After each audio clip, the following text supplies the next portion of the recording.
इस वीडियो में हम इंडक्टर के बारे में पढ़ेंगे। जो इंडक्टर होते हैं कौन सी फ्रिक्वेंसी पर कौन सा यूज होता है। तो जिसमें हमारे 3 टॉपिक कवर होंगे: लो फ्रिक्वेंसी चौक, ऑडियो फ्रिक्वेंसी चौक, रेडियो फ्रिक्वेंसी चौक।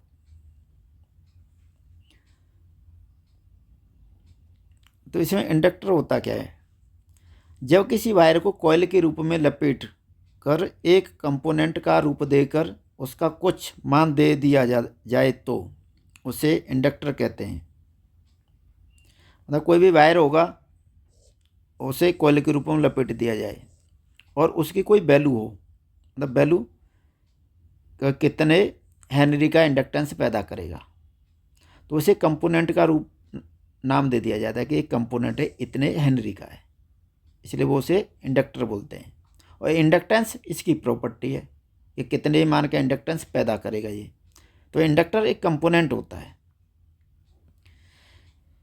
इसको एल से शो किया जाता है तथा हेनरी में इसको मेजर करते हैं। इसका और भी पॉइंट है। इंडक्टर को चौक के नाम से भी जाना जाता है। इंडक्टर को चौक के नाम से इसीलिए चौक नाम इसलिए इसे दिया गया क्योंकि ये एसी करंट को चेक करता है। जो एसी करंट होता है उसे चेक करता है और डीसी को पास करता है, इसलिए इसे चौक के नाम से भी जाना जाता है। तो ये हमारा ये जो सिंबल दिया गया है ये इंडक्टर का सिंबल है। इसके बाद इसके जो चौक हैं वो कितने प्रकार के होते हैं? तो फ्रिक्वेंसी के अनुसार हमारे 3 प्रकार के होते हैं: लो फ्रिक्वेंसी, ऑडियो फ्रिक्वेंसी और आरएफ फ्रिक्वेंसी। तो जिसमें पहला है एलएफ चौक, लो फ्रिक्वेंसी चौक। जो चौक 50 हर्ट्ज से 60 हर्ट्ज की फ्रिक्वेंसी पर कार्य करती है उसे एलएफ चौक कहते हैं। इसकी वैल्यू 100 हेनरी तक होती है। तो इसकी वैल्यू 100 हेनरी तक होगी मैक्सिमम। इसमें आयरन कोर यूज की जाती है। इसमें जो कोर के रूप में यूज होगा वो आयरन कोर यूज होंगे। इसका यूज रेक्टिफायर में पल्सेटिंग डीसी को प्योर डीसी में बदलने के लिए फिल्टर के रूप में होता है। तो पूछा जाए कि लो एलएफ चौक का कहाँ पर यूज है? तो हमारे जैसे रेक्टिफायर होते हैं तो लो फ्रिक्वेंसी वो रेक्टिफायर की भी होती है। जब डायोड के बाद डायरेक्ट निकलती है तो पल्सेटिंग डीसी होती है, प्योर डीसी तो होती नहीं। तो कुछ इस तरीके से हमारा मान के चलो ये बन जाता है। आगे पढ़ोगे इसके बारे में। तो यहाँ पर डीसी तो मिलेगी प्लस माइनस, परंतु इसमें पल्सेटिंग डीसी मिलेगी। कुछ ऐसे बनेगा इसका आउटपुट। तो इसे शुद्ध करने के लिए फिर हम इसके सीरीज में क्या करते हैं, एक फिल्टर ये लगा देते हैं चौक। ये क्या करता है, जो एसी होगी उसे रुके रखेगा और डीसी को पास करेगा। तो आगे हमारे को क्या मिलेगा? ओनली डीसी मिलेगी, यहाँ पर प्योर डीसी मिल जाएगी। तो ये यहाँ पर फिल्टर का काम कर रहा है। इसी से लो फ्रिक्वेंसी वाले सर्किट में फिल्ट्रेशन के लिए यूज किया जाता है। और भी यूज है, आगे पढ़ोगे। ये कुछ इस टाइप का दिखता है। आप एसएमपीएस पावर सप्लाई वगैरह में ये ट्रांसफार्मर सा बना हुआ दिखते होंगे। ये चौक है, लो फ्रिक्वेंसी चौक। इसके बाद है एएफ चौक, ऑडियो फ्रिक्वेंसी चौक। एएफ चौक, ऑडियो फ्रिक्वेंसी चौक। इस चौक का यूज 20 हर्ट्ज से 20 किलो हर्ट्ज की फ्रिक्वेंसी वाले सर्किट में किया जाता है। यह लो फ्रिक्वेंसी के लिए बहुत कम तथा ऑडियो फ्रिक्वेंसी एएफ के लिए बहुत अधिक इम्पीडेंस प्रस्तुत करती है। इसमें आयरन कोर का यूज किया जाता है। तो इसके अंदर भी लो फ्रिक्वेंसी वाले चौक की तरह इसमें भी आयरन कोर का यूज किया जाता है। इसका प्रयोग एम्पलीफायर में किया जाता है। इसका मान 100 हेनरी तक होता है। तो इसका भी मान 100 हेनरी तक है और आयरन कोर इसके अंदर भी यूज हो रहे हैं। तो ऑडियो फ्रिक्वेंसी जैसे नाम है इसका, तो ऑडियो एम्पलीफायर में इसका यूज किया जाता है। वो जैसे एम्पलीफायर आएंगे तो वहाँ पर बता दिया जाएगा कैसे इसे लगाया गया है वहाँ पर। तो इसका भी सिंबल कुछ इस तरीके से ही बनेगा। इसके बाद है हमारा आरएफ चौक, रेडियो फ्रिक्वेंसी चौक। 20 किलोहर्ट्ज से ऊपर की फ्रिक्वेंसी पर कार्य करने वाली चौक को RF चौक कहते हैं।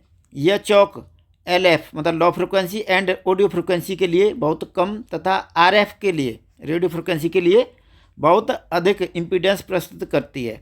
इसका मान माइक्रो या मिली हेनरी में होता है। इसका मान बहुत कम होता है, मिली या माइक्रो हेनरी में, मैक्सिमम मिली तक जाएगा। वो भी अगर मैं बात करूं तो करीब 125 millihenry, 125 millihenry maximum ये जाएगा इसका मान RF चौक का। तो माइक्रो या मिली हेनरी में होता है। इसका प्रयोग RF एम्पलीफायर में किया जाता है। इसमें कोर के रूप में एयर कोर या डस्ट कोर प्रयोग की जाती है। तो ये रेडियो फ्रिक्वेंसी चौक होती हैं उसमें इंडक्टेंस बहुत कम, इंडक्टेंस के माने बहुत कम मान की आवश्यकता होती है, इसलिए वहाँ पर हमारे आयरन कोर का यूज नहीं होता। वहाँ पर हम या तो एयर कोर होगी, मतलब कोई कोर नहीं है उसमें, हवाई काम कर रही है कोर का, या फिर थोड़ा बहुत है उसके मान में चेंज करना हो तो उसमें डस्ट कोर यूज होती है। डस्ट कोर जैसे कि यहाँ पर आपको दिखेगी कुछ, मैंने इसमें फ़ोटो लगा रखी है, ये देखो ये एयर कोर है, इसमें कोई डस्ट कोर लगाई नहीं गई है, कुछ भी नहीं है कोर के रूप में। ये जो आपको ये जो ब्लैक कलर का दिख रहा है ये हमारी डस्ट है, डस्ट कोर है। ये हमारा जो आयरन का पाउडर वगैरह होता है उससे मिला के इसको बनाया जाता है। ये हमारी डस्ट कोर लगी हुई है, तो इससे इसके मान में थोड़ा बहुत चेंज हो जाता है। ये जो कोर है जितनी अंदर रहेगी उतना इसका मान अधिक रहेगा हेनरी का, और इससे कोर इससे बाहर निकल जाएगी कॉइल से तो हेनरी का मान कम हो जाएगा। तो डस्ट कोर भी हमारे दो प्रकार की होती है, एक तो फिक्स लगी हुई है जैसे इसमें दिख रही है, और एक होती है वेरिएबल टाइप की, जैसे यहाँ पर ये आपको कई रूप में दिख रही है। तो इसमें एक स्क्रू ड्राइवर लगा के इनके मान को घटाया बढ़ाया जाता है। इसमें चूड़ी बनी रहती है इसके फॉर्मर में, और स्क्रू ड्राइवर से घुमा के इसके मान में चेंजिंग की जाती है। तो जैसे ये इसके मान में जैसे इसे स्क्रू ड्राइवर से घुमाएंगे तो बाहर की तरफ आएगा तो इसका मान कम होगा हेनरी का, और जितनी अंदर रहेगी उतना इसका मान बढ़ता हुआ चला जाएगा। तो ये वेरिएबल टाइप डस्ट कोर इसके अंदर यूज की गई है। तो कोर के रूप में या तो एयर कोर या डस्ट कोर ये यूज होती हैं इसमें RF में। या मैंने जैसे बताया था फेरेट कोर का भी यूज होता है, वो भी हाई फ्रिक्वेंसी पर, वहाँ भी पढ़ाया था मैंने डस्ट कोर के उसके बारे में। जो आपकी फेरेट कोर थी उसका कहाँ पर यूज होता है, तो हाई फ्रिक्वेंसी पर होता है।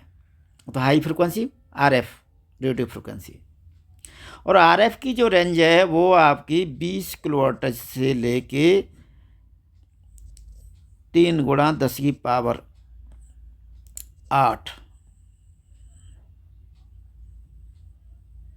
इतने हर्ट्ज तक है इसकी,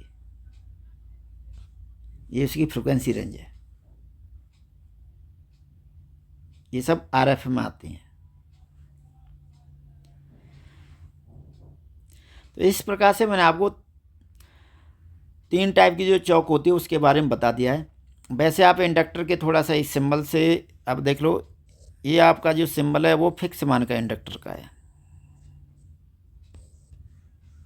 अगर इसी में ऐसे एरो जा रहा है तो ये आपका वेरिएबल टाइप का हो गया, तो इसका मान चेंज कर सकते हैं। अगर इसी में एरो की जगह पर कुछ ऐसे लग गया इस टाइप से, ये एडजस्टेबल में आ जाता है। एडजस्टेबल तरीके से सिंबल भी पता होना चाहिए कि वेरिएबल कौन सा है, एडजस्टेबल कौन सा है, और फिक्स मान का कौन सा है। इस वीडियो में बस इतना ही है। इससे अगली वाली वीडियो में आपको ट्रांसफार्मर के बारे में बताऊंगा।